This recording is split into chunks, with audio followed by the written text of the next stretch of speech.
अपनी बात शुरू करने के पहले आपसे पूछना चाहता हूं, आप में से कौन कौन मुझे प्यार करते हैं? जरा हाथ खड़े करके बताओ कौन कौन प्यार करता है। आपका बहुत बहुत शुक्रिया। आज से 12 साल पहले इसी रामलीला मैदान में इकट्ठे हुए थे हम लोग भ्रष्टाचार के खिलाफ। इस मंच को मैं नमन करता हूं, यह बहुत पवित्र मंच है। आज से 12 साल पहले भ्रष्टाचार के खिलाफ इकट्ठे हुए थे। आज इसी मंच से एक अहंकारी तानाशाह को इस देश से हटाने के लिए फिर से इकट्ठे हुए हैं। दोस्तों, तानाशाही को खत्म करने के लिए फिर से इकट्ठे हुए हैं। और जैसे उस वक्त भ्रष्टाचार के खिलाफ आंदोलन हमारा सफल हुआ था, आज इसी मंच से जो आंदोलन शुरू हो रहा है, हमारे देश के अंदर जो तानाशाही लाई जा रही है उसे खत्म करने का जो आंदोलन शुरू हो रहा है, जनतंत्र को खत्म करने का जो आंदोलन शुरू हो रहा है, संविधान को बचाने का जो आंदोलन आज शुरू हो रहा है, बहुत जल्दी इस आंदोलन को भी सफलता मिलेगी। सुप्रीम कोर्ट ने दिल्ली के लोगों के हक में फैसला दिया। 8 साल तक दिल्ली के लोगों ने लड़ाई लड़ी सुप्रीम कोर्ट के अंदर। सुप्रीम कोर्ट में हमारे वकील अभिषेक मनु सिंघवी साहब ने दिल्ली के लोगों की तरफ से लड़ाई लड़ी। सबसे पहले मैं आज इस मंच से सिंघवी साहब का भी दिल्ली के लोगों की तरफ से शुक्रिया अदा करता हूं, जिन्होंने दिल्ली के लोगों को उनका हक दिलाया। दोस्तों, 11 मई, आज 11 जून है, आज से 1 महीने पहले 11 मई को देश की सर्वोच्च अदालत, सबसे बड़ी अदालत सुप्रीम कोर्ट, सुप्रीम कोर्ट की भी कॉन्स्टिट्यूशन बेंच, उसने आदेश पारित किया दिल्ली के लोगों के हक में। और उसके 8 दिन के बाद, 1 हफ्ते के बाद, 19 मई को देश के प्रधानमंत्री ने सुप्रीम कोर्ट के आदेश को खारिज कर दिया। दोस्तों, देश की सबसे बड़ी अदालत देश के सबसे बड़ी अदालत के फैसले को प्रधानमंत्री ने खारिज कर दिया। प्रधानमंत्री कहते हैं मैं सुप्रीम कोर्ट को नहीं मानता। देश के प्रधानमंत्री कहते हैं मैं सुप्रीम कोर्ट को नहीं मानता। 75 साल के भारत के इतिहास में पहली बार एक प्रधानमंत्री आया है जो कहता है मैं सुप्रीम कोर्ट को नहीं मानता। पूरे देश के लोग स्तब्ध हैं। पूरे देश के लोगों को यकीन नहीं हो रहा, इतना अहंकारी प्रधानमंत्री, प्रधानमंत्री को इतना अहंकार। प्रधानमंत्री कहता है मैं सुप्रीम कोर्ट को नहीं मानता। देश के गली गली में चर्चा हो रही है, घर घर में चर्चा हो रही है, ये मोदी जी को क्या हो गया, इतना अहंकार हो गया इनको, इतना अहंकार हो गया इनको। दोस्तों, देश के अंदर अब जनतंत्र खत्म हो रहा है, इसी को तानाशाही कहते हैं। जब देश का प्रधानमंत्री कहता है मैं सुप्रीम कोर्ट को नहीं मानता, इसी को तानाशाही कहते हैं, इसी को हिटलर शाही कहते हैं, जनतंत्र खत्म होना कहते हैं। मैं बताना चाहता हूं आखिर इस सुप्रीम कोर्ट के आदेश में ऐसा क्या है। सुप्रीम कोर्ट ने ऐसा क्या कह दिया कि प्रधानमंत्री जी कह रहे हैं कि मैं सुप्रीम कोर्ट के आदेश को नहीं मानता। सुप्रीम कोर्ट ने अपने आदेश में बोला कि भारत एक जनतंत्र है, भारत में जनता सुप्रीम है, जनता अपनी सरकार चुनती है, उस सरकार को जनता के काम करने का पूरा अधिकार होना चाहिए। दिल्ली में भी लोग सरकार चुनते हैं, दिल्ली की सरकार को भी जिस भी सरकार को दिल्ली के लोग चुनते हैं, चाहे इस पार्टी की सरकार हो चाहे उस पार्टी की सरकार हो, सुप्रीम कोर्ट ने कहा कि जो भी सरकार दिल्ली के लोग चुनते हैं, जनता सुप्रीम है, दिल्ली की जनता सुप्रीम है, उस सरकार को काम करने का अधिकार होना चाहिए। मैं आपसे पूछना चाहता हूं, क्या सुप्रीम कोर्ट ने गलत बोला? क्या प्रधानमंत्री को सुप्रीम कोर्ट का आदेश मानना चाहिए? मोदी जी कहते हैं मैं सुप्रीम कोर्ट का आदेश नहीं मानता। मोदी जी ने अध्यादेश पारित कर दिया और सुप्रीम कोर्ट के आदेश को खारिज कर दिया। मोदी जी का अध्यादेश क्या कहता है? प्रधानमंत्री जी ने ये जो अध्यादेश पारित किया, ये क्या कहता है? मोदी जी का अध्यादेश कहता है कि अब दिल्ली के अंदर जनतंत्र नहीं होगा, अब दिल्ली के अंदर तानाशाही चलेगी, अब दिल्ली के अंदर जनता सुप्रीम नहीं है, अब दिल्ली के अंदर एलजी सुप्रीम होगा।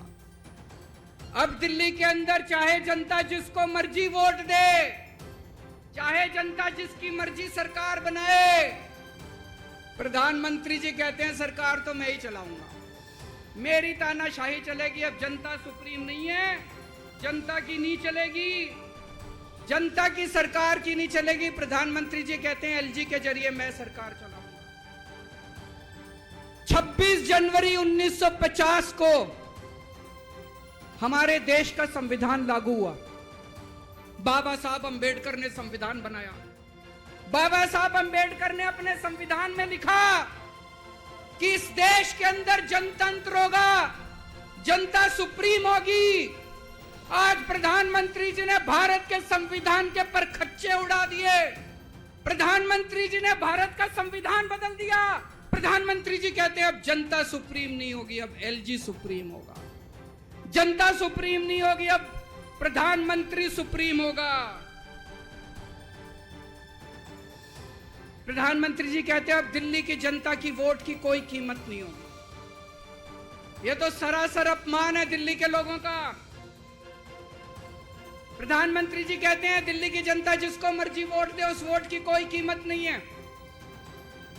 दोस्तों, ये बीजेपी वाले रोज मेरा अपमान करते हैं, मेरे को गालियां देते हैं, गंदी गंदी गालियां देते हैं। मेरे को अपने मान और अपमान की कोई चिंता नहीं है, मैं कोई परवाह नहीं करता। मैं इनको वापस गाली नहीं देता, मेरे को गाली गलौज नहीं करनी आती, मेरे संस्कार नहीं सिखाते। मैं 24 घंटे अपने काम में व्यस्त रहता हूं, मेरे को काम से मतलब है। आप लोगों ने मेरे को इतना मौका दिया, इतनी जिम्मेदारी है, 24 घंटे काम करता हूं। ये लोग मेरे को जितनी मर्जी गाली दे लें, लेकिन इस बार इन लोगों ने आपका अपमान किया है, आपकी वोट की कीमत, आपका वोट का अपमान किया है। यह मैं बर्दाश्त नहीं कर सकता। आपके अपमान को मैं बर्दाश्त नहीं कर सकता। इसको किसी हालत में नहीं होने देंगे। दिल्ली के लोगों के वोट का जो इन्होंने अपमान किया है, मोदी जी ने तमाचा मारा है दिल्ली के लोगों को, इसको बर्दाश्त नहीं कर सकते। इसको ठीक करा के रहेंगे, इस अध्यादेश को खारिज करा के रहेंगे, सुप्रीम कोर्ट के आदेश को पालन करा के रहेंगे। करेंगे कि नहीं करेंगे?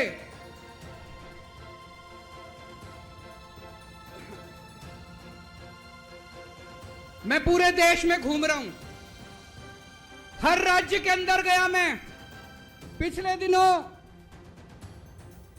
पूरे देश के अंदर घूम रहा हूं, सारी पार्टियों के नेताओं से मिला।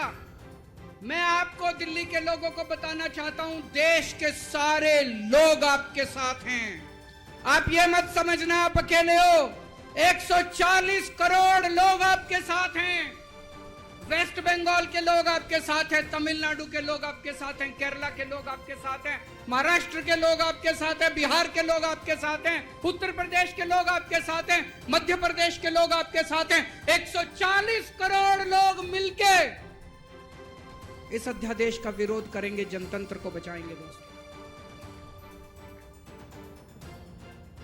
और मैं पूरे देश के लोगों को बोलना चाहता हूं, ये मत सोचना कि यह केवल दिल्ली वालों के साथ हुआ है।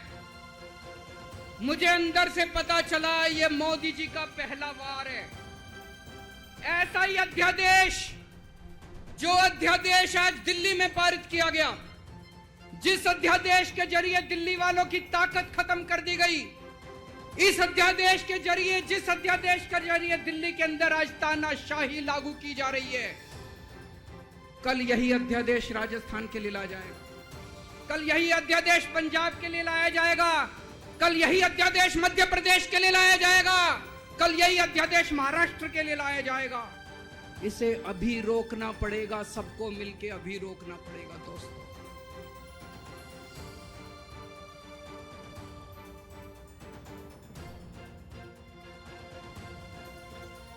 मोदी जी दिल्ली वालों के पीछे क्यों पड़े हैं?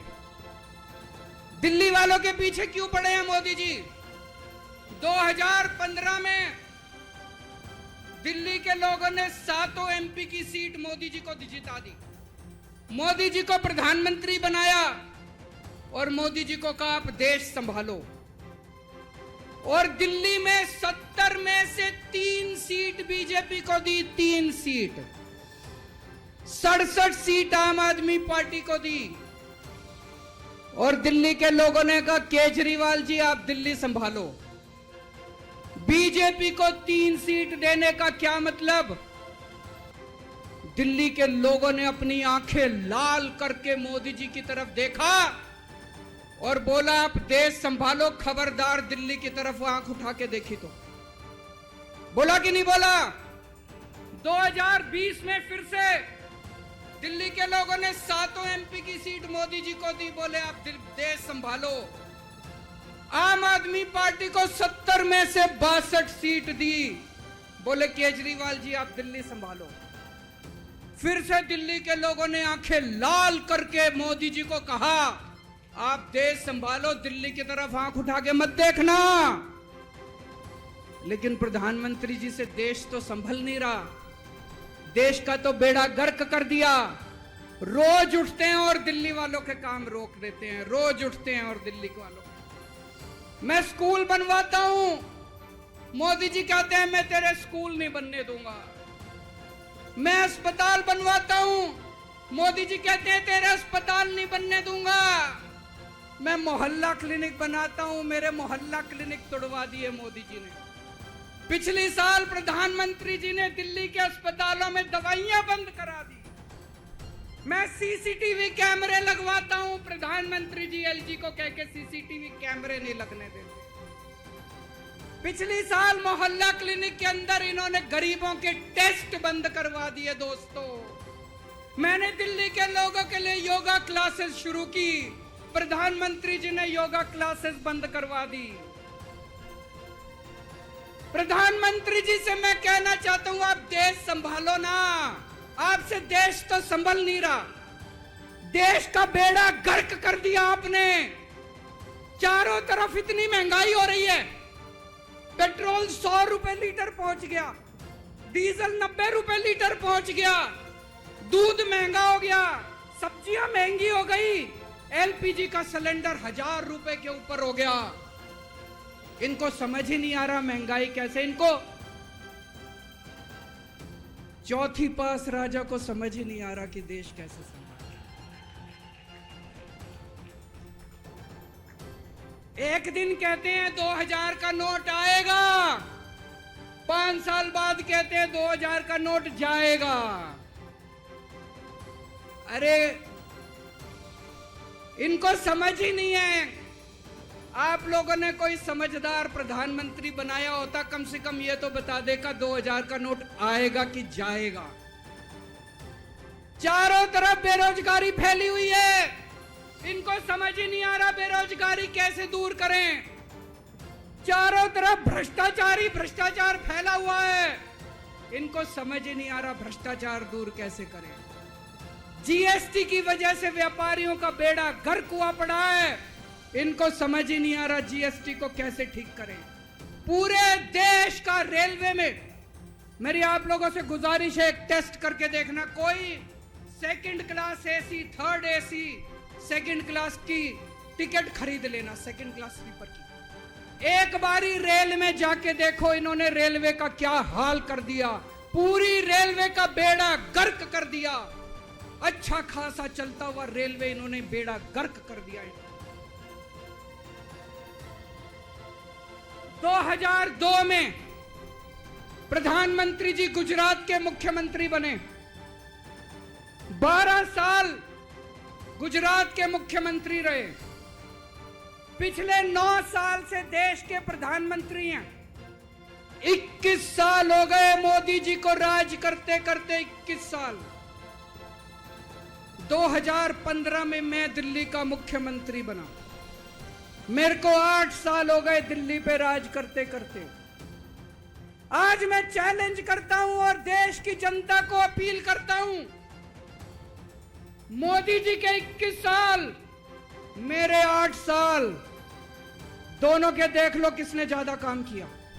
केजरीवाल ने ज्यादा काम करा। केजरीवाल ने 8 साल में ज्यादा काम करा कि मोदी जी ने 21 साल में ज्यादा काम करा। अरे इनसे काम तो होता नहीं है। देश के अंदर जो अच्छा काम करता है उसको रोकने की कोशिश करते हैं। ये आज दिल्ली के सारे अच्छे काम रोकना चाहते हैं। मोदी जी के पास तो फुल पावर थी 21 साल। मेरे को तो इन्होंने काम भी नहीं करने दिए, हर काम में टांग अड़ाया। फिर भी मेरे 8 साल उठा के देख लो, कितने स्कूल बनवा दिए, कितने अस्पताल बनवा दिए, लोगों का इलाज मुफ्त कर दिया, लोगों के बच्चों को पढ़ाई दे रहे हैं अच्छी, बिजली मुफ्त कर दी। मैंने बिजली मुफ्त करी। मोदी जी कह रहे हैं फ्री की रेवड़ी बांट रहा है। अरे गरीबों के हाथ में अगर 4 रेवड़ी रख दी तो कौन सा बुरा हो गया। मोदी जी आपने तो रेवड़ी नहीं, पूरा का पूरा रेवड़ा उठा के अपने दोस्त को दे दिया। पूरा का पूरा देश उठा के अपने दोस्त को दे दिया। पूरा की पूरी केंद्र सरकार उठा के अपने दोस्त को फ्री में दे दी। मैंने तो 4 रेवड़ी रखी थी एक एक हाथ में, गरीबों के हाथ में। आपने तो रेवड़ा ही उठा के दे दिया सारा का सारा। अब लोग प्रधानमंत्री जी से पूछने लगे हैं कि केजरीवाल ने इतने स्कूल बना दिया, आपने क्या किया। उनके पास कोई जवाब नहीं है। अभी पिछले साल मैं गुजरात का चुनाव लड़ने गया, वहां पे हर आदमी, गुजरात के हर आदमी के मुंह पे था, अरविंद जी आपने स्कूल इतने अच्छे कर दिए, आपने दिल्ली में स्कूल बच्चों की शिक्षा इतनी अच्छी कर दी। तो एक दिन प्रधानमंत्री जी ने सोचा कि मैं भी जाके स्कूल में फोटो खिंचवाऊंगा। पूरे गुजरात में ढूंढने से उनको एक स्कूल नहीं मिला जिसमें मोदी जी फोटो खिंचवा ले। एक स्कूल, 30 साल से गुजरात में बीजेपी की सरकार है, एक स्कूल नहीं मिला। इनको एक स्टूडियो के अंदर टेंट लगा के एक क्लास, फर्जी क्लास बनानी पड़ी। 10 बच्चे बुलाए, डेस्क लगाए, वहां पे मोदी जी एक बच्चे के साथ बैठे और उन्होंने फोटो खिंचवाई। अब लोग प्रधानमंत्री जी से पूछने लगे कि केजरीवाल ने इतना काम कर दिया, आपका काम कहां है। तो अब मोदी जी ने तय किया मैं केजरीवाल को काम नहीं करने दूंगा। उन्होंने मनीष सिसोदिया को उठा के जेल में डाल दिया। उनको लगा मनीष सिसोदिया को जेल में डालने से शिक्षा के काम रुक जाएंगे। उन्होंने सतिंदर जैन को उठा के जेल में डाल दिया। उनको लगा सतिंदर जैन को जेल में डालने से मोहल्ला क्लिनिक बंद हो जाएंगे, अस्पताल बंद हो जाएंगे। मैं प्रधानमंत्री जी को बोलना चाहता हूं, हमारे पास एक मनीष सिसोदिया नहीं है, हमारे पास 100 मनीष सिसोदिया है। हमारे पास एक सतिंदर जैन नहीं है, हमारे पास 100 सतिंदर जैन है। आप एक को जेल में डालोगे, हमारा दूसरा आ जाएगा काम करने के लिए, काम नहीं रुकेगा। जब इनको जेल में डालने से काम नहीं चला तो अब ये ऑर्डिनेंस लेके आए हैं और ऑर्डिनेंस से ये सारा काम रोकना चाहते हैं। आज दिल्ली के लोग मुसीबत में हैं। दिल्ली के लोगों के ऊपर यह अध्यादेश थोपा जा रहा है। आपने पिछली बार 7 MP को वोट दिया था, कहां है वो सातों के सातों? अपने घर में दुबक के बैठे हैं। वो बीजेपी के गुलाम है, वो आपके नहीं है, आपके सगे नहीं है, वो बीजेपी के गुलाम है। आपको कल को मुसीबत आती है तो केवल आपका बेटा, आपका भाई केजरीवाल आपके साथ खड़ा है, वो कभी खड़े नहीं होंगे।